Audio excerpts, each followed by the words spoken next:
Comment on est venu vous chercher? Pendant que j'étais en cavale à Paris, vous parlez du tournage, du documentaire. Ouais. Pendant que j'étais en cavale à Paris entre 2017 et 2019, Marco était en détention, il m'a téléphoné. Marco Mouli. Oui, Marco me téléphone, il me dit écoute, on veut faire un reportage d'un film documentaire sur nous.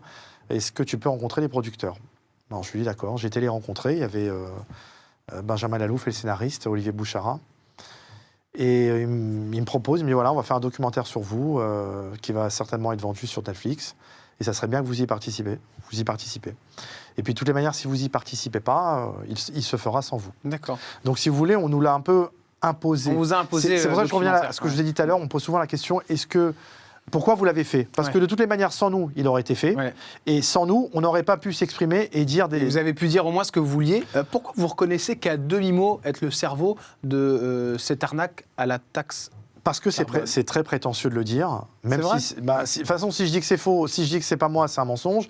Si je dis que c'est moi, ça peut être prétentieux. En fait, le vrai terme qui m'a été octroyé par les magistrats qui m'ont condamné, ça a été l'ingénieur de la fraude et le concepteur de la fraude à la taxe carbone.